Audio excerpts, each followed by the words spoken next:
राम का यह संकल्प है। निश्चरहीन करूं मही भुज उठाई पनकीन। मैं इस संसार से जितने राक्षस दुष्ट पापी हैं उन सबका संहार करूंगा और मुझे मानने वाले भी ऐसा ही करें। राम जी वनवास में जाते हैं, अपने साथ कपड़ों का बैग लेकर नहीं गए, खाने पीने की चीज लेकर नहीं गए, कुछ नहीं लेकर गए, लेकिन धनुष बाण नहीं छोड़ा। इसलिए राम कथा होती तो वो विस्थापन नहीं होता। राम कथा व्यक्ति के शौर्य को जगाती है, हमारी संतानें वीर बने। नहीं तो अब तक क्या हो रहा है, गली से निकलते आगे से कुत्ता आता है तो मां बच्चे को पीछे छुपाती है कि देख कहीं काटे ना। अरे कुत्ते से डरते हो?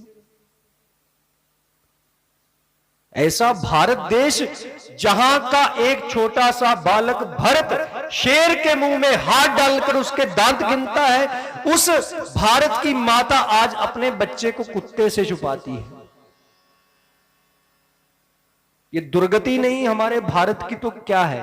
और राम राज्य फिर हम कैसे कल्पना करते हैं कि राम राज्य की स्थापना होगी महाराज।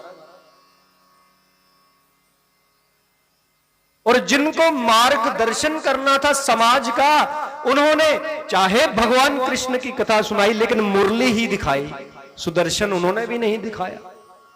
महाभारत का रण उन्होंने भी नहीं सुनाया कि भगवान ने यदा यदा ही धर्मस्य ग्लानिर्भवति भारत अभ्युत्थानम अधर्मस्य तदात्मानं सृजाम्यहम् परित्राणाय साधूनां विनाशाय च दुष्कृतां धर्म संस्थापनार्थाय संभवामि युगे युगे। उन्होंने भी अपने चेले बनाने पर जोर रखा महाराज। मेरा बड़े लोग विरोध करते हैं, कोई सीधा करता है कोई पीछे से करता है, लेकिन मैं व्यासपीठ पर बैठ के, जिसको डोगरी में चपलपुना कहते हैं, मैं नहीं कर सकता। मैं राम जी का भक्त हूं, मर्यादा पुरुषोत्तम का। जो सच है मुझे वही सुनाना है, चाहे प्राण चले जाए। वैसे भी जाने ही हैं, राम जी के नाम पे जाएंगे तो कम से कम नजरें तो मिलाऊंगा कि हे मेरे पिता, जिसके लिए आपने मुझे जन्म दिया, ज्यादा तो नहीं कर पाया लेकिन 1% ही कर दिया।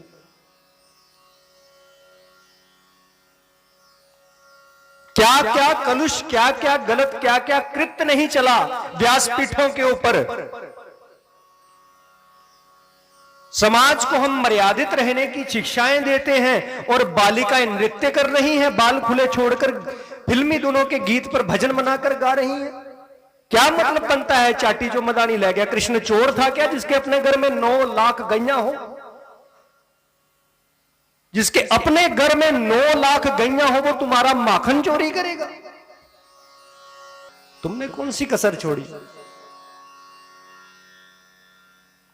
और बड़ा दुर्भाग्य मेरे समाज का, मेरा समाज भी आज उन्हीं लोगों के चरणों में पड़ा हुआ है। उनके नाम के घर में गुल्लक लगा रखे हैं, भरो और चढ़ाओ।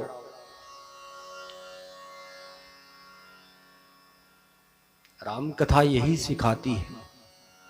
ऐसे ऐसे पाखंडों से, ऐसे ऐसे लोभियों से, ऐसे स्वार्थियों से कैसे बचकर अपने ट्रैक पे चलना है। गोस्वामी तुलसीदास जी यदि पढ़ जाते इस चक्कर में तो रामचरितमानस लिख पाते क्या? क्या लिखा? श्री गुरु चरण सरोज रज निज मन मुकुर सुधारी।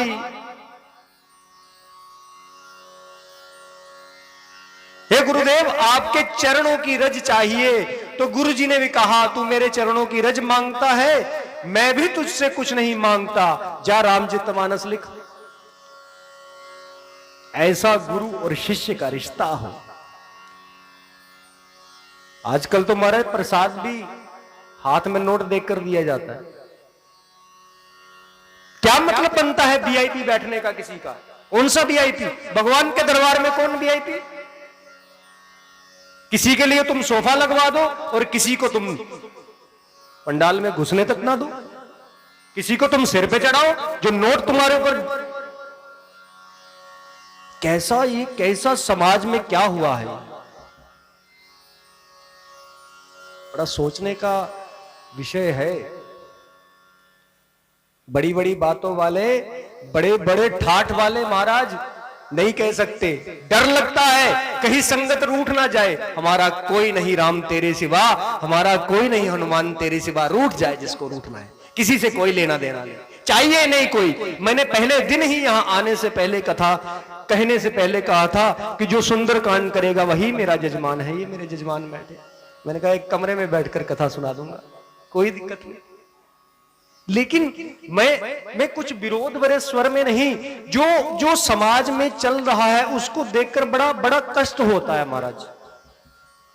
यदि आपने मुझे इधर ऊंची जगह पर इतनी सारी सुविधा देकर बैठा दिया तो मैं आपको माया में भ्रमित करूं, पाखंड में फंसाऊं, फिर तो मेरे और कालनेमी में कोई अंतर नहीं। जिसको रावण ने भेजा था, जा हनुमान जी संजीवनी बूटी लेने गए हैं, उनको भ्रमित कर, और वो भी वहां पे सीताराम सीताराम सीताराम सीताराम सीताराम सीताराम, और मन में क्या था, किसको संजीवनी बूटी ले जाने से रोकना है। वही कालनेमी है, ये सब लोग वही कालनेमी है। इसलिए राम कथा से हम सीखे, बड़ा कुछ सीख कर जाना है महाराज, बड़ा कुछ सीखना है हमें।